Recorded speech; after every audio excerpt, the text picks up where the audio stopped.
বাদশাহ হারুন রশিদের স্ত্রী জুবায়দা খাতুন কোরআনের হাফেজা।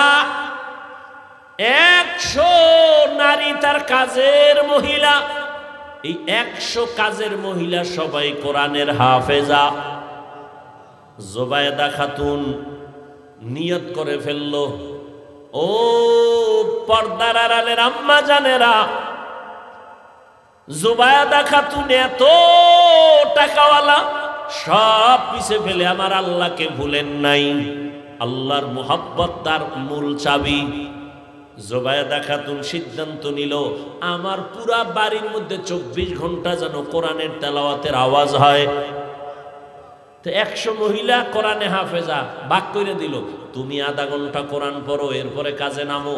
তুমি 20 মিনিট কোরআন পড়ো, তারপরে কাজে নামবা। এরপরে আর এক মহিলা, তুমি 20 মিনিট কোরআন পড়ো, তারপরে কাজে নামো। এমন ভাবে শিডিউল করে দিছে, 24টা ঘন্টা জুবায়দা খাতুনের বাড়ি শুধু তেলাওয়াতের আওয়াজ। আমাদের আম্মাজানরা কি পরিমাণ করে, আপনারা কি পরিমাণ করেন, আমরাই করি না। সারাটা বছর একটা খতম দিতে পারি না, কপাল কত খারাপ। অনেক কপাল পড়ার ঘরে কোরআন শরীফ আছে, বছর বছর হয়ে গেল, জীবনে কইলাও দেখে নাই ভেতরটা কেমন। ওদিকে আর এক দল আল্লাহর বান্দারা কাটা খায় লবণের ছিটা দিয়া কয়, কোরআনের অর্থ না যাই না পড়লে লাভ নাই। এমনিই তো নাচনেওয়ালা বুড়ি, আরো যদি পায় ঢোলের বাড়ি, এমনিই কোরআন পড়ে না, এখন সুযোগ আর একটা পাইছে, অর্থ না যাই না পড়লে লাভ নাই, ঘর থেকে কোরআন নামা, তাড়াতাড়ি দূরে সরা, এটি ভারী নাই, বরদোয়া নিয়ে লাভ নাই, নামা ঘর থেকে। কি উপকারটা করছে। এই জন্য বললাম, ও টেকনাফের মুসলমান, ইসলামের ক্ষতি ইহুদি খ্রিস্টান হিন্দু বৌদ্ধ কি করেছে? ইসলামের ক্ষতি আমার দেশে ইসলামওয়ালারা বেশি করেছে।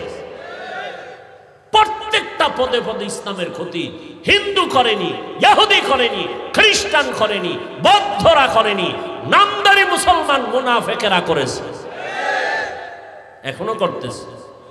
আমি আপনাদের পাও ধরে ধরে ধরে ধরে বুঝায় বুঝায় বয়ান করি, বেশি বেশি আমল করবেন। আর একদল আল্লাহর বান্দারা কয় বেশি আমল লাগে না। কই যাবেন আপনারা কোন তো? আমি আপনাদের পায়ে ধরে বলি আমল করেন। দুনিয়াতে যারা লাভবান হয়েছে শুধু মূল ডিউটি করে লাভবান হয় নাই, সবাই ওভার ডিউটি করে লাভবান হয়েছে। কি ডিউটি? Over duty. ঠিক আখিরাতের লাইনে যারা দামি হবে, মূল ডিউটি করে দামি হবে না, ওভার ডিউটি করার কারণে দামি হয়ে যাবে। 5 বেলার নামাজ পড়া মূল ডিউটি ফরজ, ইশরাক আওয়াবিন চাষ তাহাজ্জুদের নামাজ ওভার ডিউটি নফল। ফরজই পড়ে না, নফল দিয়ে কি করবে? শুনে রাখেন, বলে গেলাম, আপনারা না বেশি বেশি হাদিস কন, আমি হাদিস বলে যাই, লিখে রাখেন। কিয়ামতের ময়দানে ফরজ আমলের ত্রুটি পূরণ হবে নফলের আমল দিয়া। আপনি নফলই নাই তো কেমনে পূরণ করবেন ফরজের ঘাটতি? কোন ধান্দায় পড়ে আছেন আল্লাহই ভালো জানেন। রাসূলের স্পষ্ট হাদিস, দুনিয়াতে ফরজ আমল যা করি ত্রুটি যুক্ত, এগুলোর ঘাটতি পূরণ করতে লাগবে নফল আমল। নফলের খবর নেই। আল্লাহ হেদায়েত দান করুন। আপনি বলেন আমল লাগে না, আর আমি চ্যালেঞ্জ দিয়ে বয়ান করি সারা দেশে, আল্লাহ মানুষ বানাইছে নই আমল করার জন্য। আর আপনি কানে হেডফোন লাগায়া বয়ান শুনেন, হেডফোন লাগায়া লেকচার শুনেন, আমল লাগে না। আর আমি পাও ধরে সারা দেশে বয়ান করি, আল্লাহ মানুষ বানাইছেনি আমলের পরীক্ষার জন্য।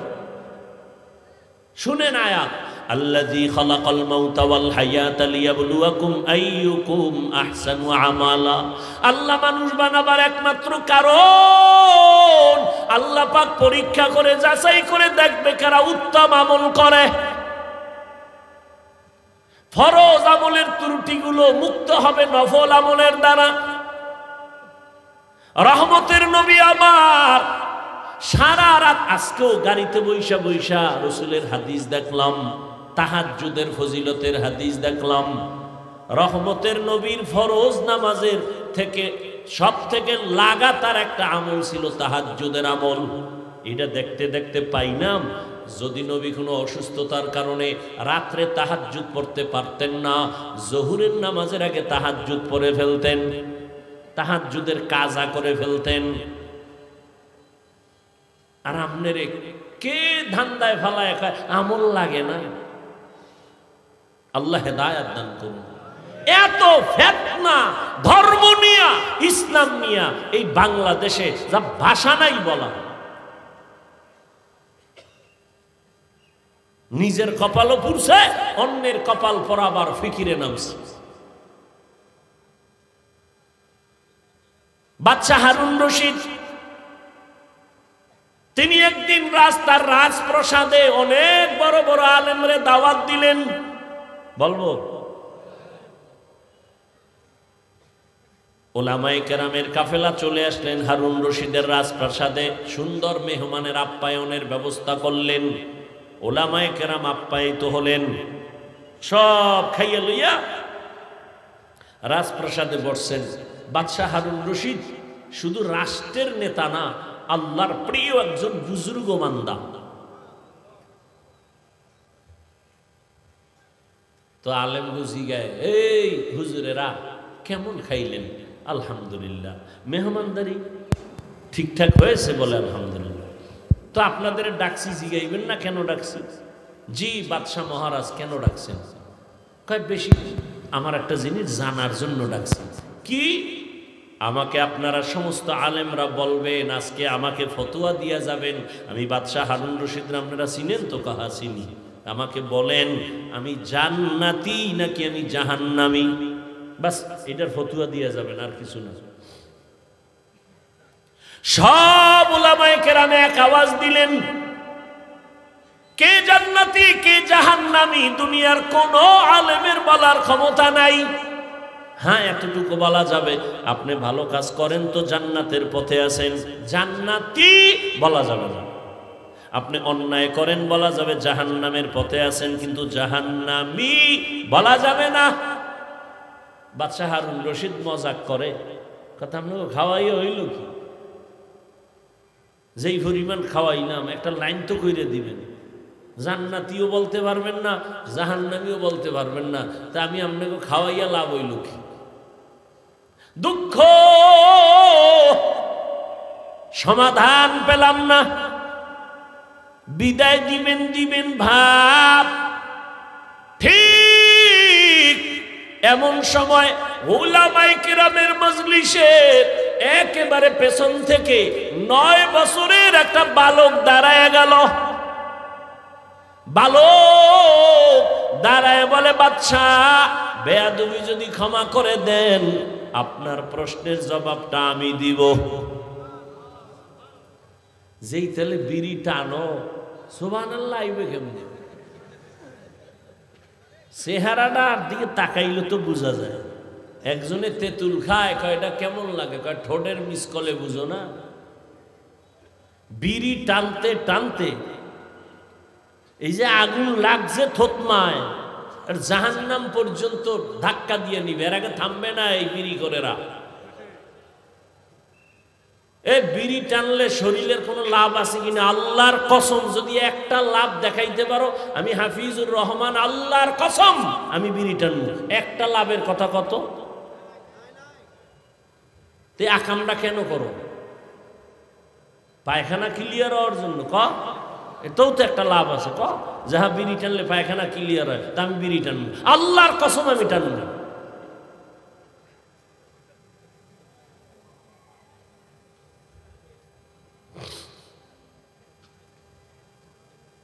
সুবহানাল্লাহ আইয়ে না। সারাদিন গালি, জবানে গীবত শেখায়া, এই জবানে নেক আমল আসবে কিভাবে? নেক আওয়াজ আসবে কিভাবে? 9 বছরের বালক দাঁড়ায় বলে, বাদশাহ যদি অনুমতি দেন আমি আপনার প্রশ্নের জবাব দিব। বাদশাহ হারুন রশিদ খুশি হয়ে কয়, দাও। দাও কইলে হইব না, সিস্টেম অনুযায়ী সামনে নিয়ে আসেন। উজিরে আজম তাড়াতাড়ি বাচ্চাটাকে সামনে আনো।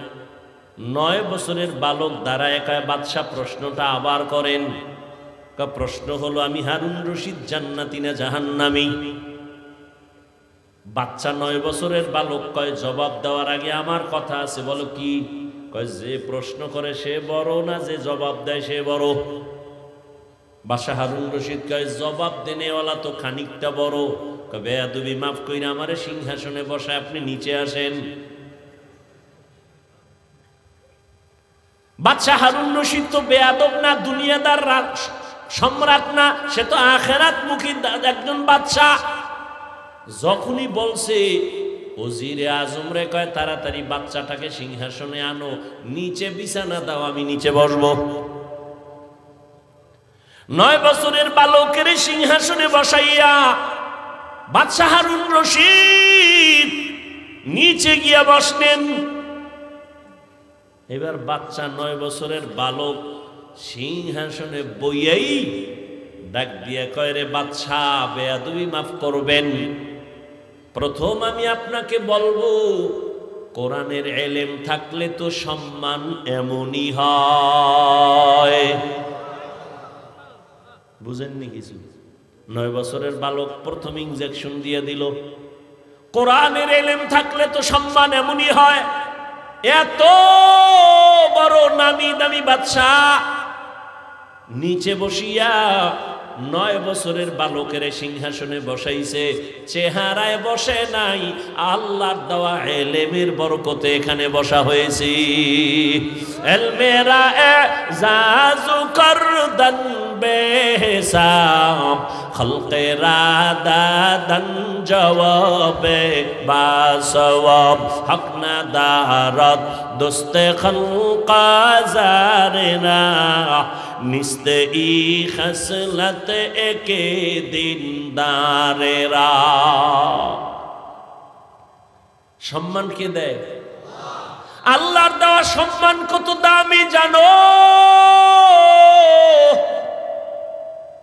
চেয়ারম্যানের চেয়ারের মেয়াদ শেষ, এমপির মেয়াদ শেষ, মন্ত্রীর মেয়াদ শেষ, কিন্তু কোরআনওয়ালাদের চেয়ারের কোনো মেয়াদই নাই।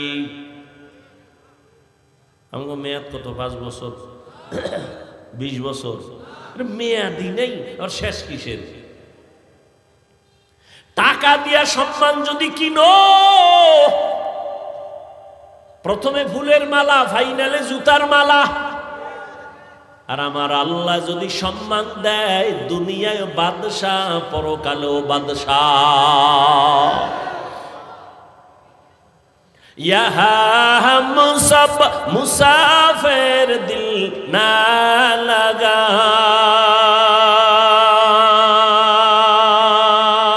अहले दिल की नजर से रूह करता जा, यहाँ हम सब मुसाफिर दिल ना लगा, अहले दिल की नजर से रूह करता जा, शाह दौलत सब फकीर गर नेक ने है, शाह दौलत सब फकीर गर नेक ने है, जिंदगी में बंदगी तू कर नहीं, जिंदगी में बंदगी तू कर नहीं, जिंदगी में बंदगी शर्मिंदा है, जिंदगी में बंदगी शर्मिंदा है, जिंदगी में बंदगी कुन बंदगी, बंदगी बे जिंदगी शर्मिंदगी। এরে আমার কলিজার যুবক বাবারা, ও বৃদ্ধ বাবাজি, ও পর্দা নানানের মা বোনেরা, 9 বছরের বালক সিংহাসনে বসিয়াই ভাষণ দিয়া দিল, এলেমের সম্মান তো এমনই হয়। আল্লাহ এলেমের কারণে আল্লাহ সম্মান দিছে। আমার চেহারা টেকনাফের চেয়ারে বসায় নাই। যত সম্মান আমার আল্লাহর দেওয়া, আর কারো দেওয়া না। সম্মান দিছে কে? আল্লাহ সম্মান দিছেন। এই কারণে হাজারো মানুষ খাওয়ার চিন্তা নাই, ঘুমের চিন্তা নাই, বসার চিন্তা নাই, যে যেখানে আছে ওইভাবেই আছে, কিং কর্তব্য বিমূঢ় হয়ে আছে, কোথায় কোনো খেয়াল নাই, কই বাড়ি, কই গাড়ি, কই টাকা, কই খাওন, কোনো চিন্তাই মাথায় চাপে না, শুধু বয়ান শুনতেছে। এটা বাবার দেওয়া না, আমার আল্লাহ তাআলার দেওয়া। আল্লাহ যাকে সম্মানিত করেন সে দুনিয়ায় বাদশাহ, আখিরাতেও বাদশাহ। এরে নবীর আশিক, ওই 9 বছরের বালক এবার ডাক দিয়া কয়, বাদশাহ আপনি প্রশ্নটা আবার করেন। বলে, আমি বাদশাহ হারুন রশিদ, বলো জান্নাতি নাকি জাহান্নামী? বাচ্চা 9 বছরের বালক ডাক দিয়া কয়, বাদশাহ আমাকে বলেন, আপনার জীবনে কোনোদিন এমন কোন সুযোগ ছিল নি কি আপনার সামনে সুন্দরী সুন্দরী রূপসী ডানা কাটা ভরি আসছে, চাইলেই জিনা করতে পারতেন, আল্লাহর আদালতে হিসাব দেওয়ার ভয় গুনাহ করেন নাই, এমন কোন দিন আপনার জীবনে হইছে নি? বাদশাহ হারুন রশিদ চোখের পানি ছেড়ে কয়, রে বালক, এরকম একবার আর দুইবার না, আমার সামনে বহু সুন্দরী মেয়ে দাঁড়ায় গেছে, আমি চাইলেই জিনা করতে পারতাম, কিন্তু আল্লাহর আযাবের ভয়, আল্লাহর আদালতে দাঁড়াইয়া হিসাব দেওয়ার ভয়, আমি চোখ দিয়া তাকাই নাই, আল্লাহর ভয় আমি স্পর্শ করি নাই, চোখের গুনাহ, হাতের জিনা করি নাই, চোখের জিনা করি নাই। এরকম একবার না বহুবার আমার জীবনে আসছে। আমি আল্লাহর ভয়ে গুনাহ থেকে নিজেরে আটকায় রাখছি। ও আমার কলিজার যুবক, দুইটা পায়ে হাত রাইখা বলি, রে বাবা, জীবনে তো রাতের বেলা মোবাইলে জিনা কম করলা না, আর কত রাত জিনা করলে তোমার আশা পূরণ হবে, তারপরে তওবা করবা।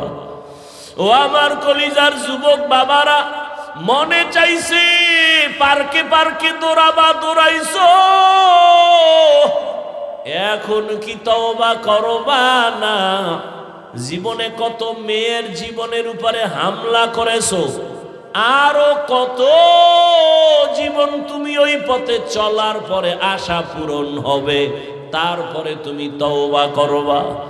এখনো দুটো পায়ে হাত রেখে বলি, ফিরিয়া যাও। ভয় লাগে কোন দিন জানো, 2004-এর মতো ইন্দোনেশিয়ার সুনামি শুরু হয়ে যায়, কক্সেস বাজারের সাগর কোন সময় যেন গরম হয়ে যায়। ওরে ইন্দোনেশিয়ায় এই পরিমাণ গুনাহ চলতেছিল সমুদ্রের পারে, 2004-এর ইতিহাস বড়, ওই সব বাড়ি গাড়ি ধ্বংস হয়ে গেল। এখনো তাকাইয়া দেখ, ওই আমেরিকার বলিউড আর হলিউডের গোষ্ঠী যেখানে থাকে, এই আগুন নিভছে, এই ফেসবুকের গোলামেরা নিভছে। আল্লাহ দেখাইতেছে যে আমেরিকার আঙ্গুলের ইশারায় গোটা দুনিয়া চলে, আজকে আল্লাহ পাক ওদের মাথার উপরে আগুন লাগায় দিছে, ওর 14 গোষ্ঠীর ক্ষমতা নাই ওই আগুনকে নিয়ন্ত্রণ করবে। ও আল্লাহর বান্দারা, আমার তো ভয় লাগে, আল্লাহর কসম করে বলি, আমি দিল থেকে বলি, কক্সেস বাজারে যখনই ঢুকি আমার ভয়, আল্লাহ যদি একটু ইশারা দিয়ে দেয় এই সমুদ্র গরম হয়ে যা, ঘুমের মধ্যে দেখবি কক্সবাজার জেলা সুদ্ধা সাগরের তলে চলে যাবে। শরীয়তপুরের নড়িয়া থানার মানুষ ঘুমায় রইছে, ওই নদী আইসা বাড়ি সুদ্ধা পানির তলে, মানুষ ছিল ঘুমের ভেতরে, সব চলে গেল, গ্রামকে গ্রাম পানির নিচে চলে গেল। ও যুবক, ও বৃদ্ধ বাবাজি, ও পর্দার আড়ালের মা, একটা ঘরের মধ্যে 4টা 5টা রুম। এক রুমে ছেলে ঘুমায়, আর এক রুমে মাইয়া ঘুমায়, আর এক রুমে বাপ মা ঘুমায়। প্রত্যেকটা রুমে রুমে মোবাইলের জেনা চলে। মাইয়াও মোবাইল দিয়া জেনা, সারা রাত কবিরা গুনাহ দেখে। ছেলেটাও তার রুমের মধ্যে কবিরা গুনাহ দেখে মোবাইল দিয়া। ওদিকে তার মা বাবাও মোবাইল চালায়। মনে হয় যেন এত গুনাহ চলতেছে ঘরে ঘরে, ঘুমের মধ্যে ঠাডা পড়বে। ঘুম থেকে উঠা দেখবে তার চেহারাটা বানর হয়ে গেছে। এই গজব কেন আসে না? মুহাম্মদের উম্মত হওয়ার কারণে আসে না। চিনলি না রে বাবা সেই রহমতের নবী আমার? বাদশা হারুন রশিদ কাঁদে আর কয়, বালক, আমি চাইলেই জিনা করতে পারতাম, কিন্তু আমি আল্লাহর আযাবের ভয় একবার আর দুইবার না, বহুবার আমি এই সুযোগ পাইয়াও গুনাহ করি নাই। 9 বছরের বালক ডাক দিয়া কয়, আমি চ্যালেঞ্জ দিয়া গেলাম, আপনি বিনা হিসাবে জান্নাতি। ওলামায়ে কেরাম সব দাঁড়ায় গেল। এই বালক, আমরা সব আলেম ওলামারা এই সিদ্ধান্ত দিতে পারি নাই কে জান্নাতি কে জাহান্নামী। 9 বছরের বালক, তুমি কেমনে বলেছো বাদশা হারুন রশিদ জান্নাতি?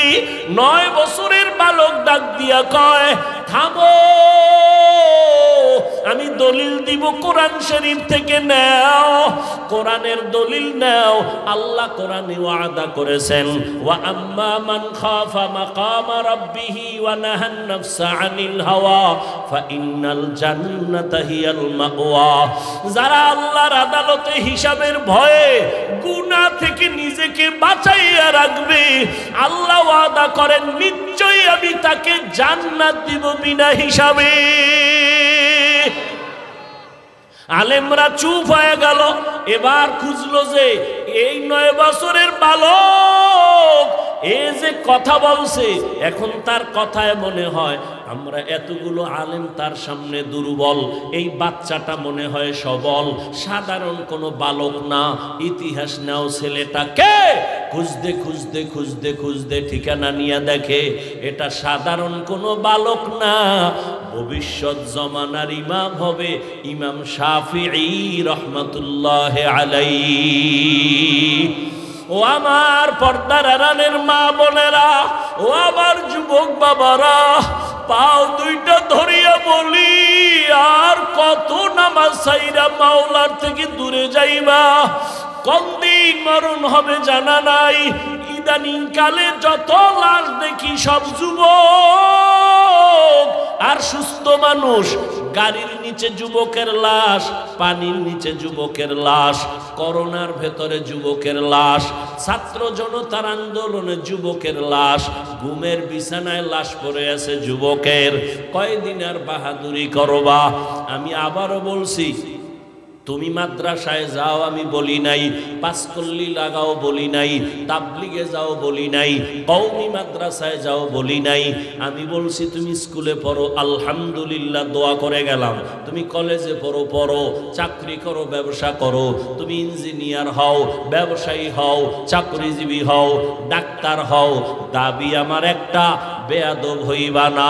মা বাবারে কষ্ট দিয়া বরদোয়া নিও না, কপাল পড়ে যাবে। শিক্ষকের সাথে বেয়াদবি করে কষ্ট দিয়া বরদোয়া নিও না, জীবন নষ্ট হয়ে যাবে। বহু শিক্ষিত ছেলেদের দেখি রাস্তায় ল্যাংটা ঘুরে পাগল হইয়া ইংলিশে কথা কয়, আরবিতে কথা কয়। পাগল আবার ইংলিশ কয় কেন?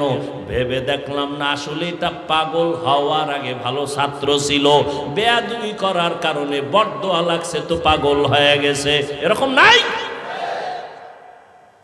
ও আল্লাহর বান্দারা, এবার একটু চোখ বুলাইয়া দেখো, তোমার মতো যুবক জীবনে মাদ্রাসায় পড়ে নাই, আলিফ বাতাও শিখে নাই, স্কুলে পড়ে, কলেজে পড়ে, চাকরি করে, ব্যবসা করে, তোমার মতো যুবক 5 ওয়াক্ত নামাজ পড়নেওয়ালা আসেনি?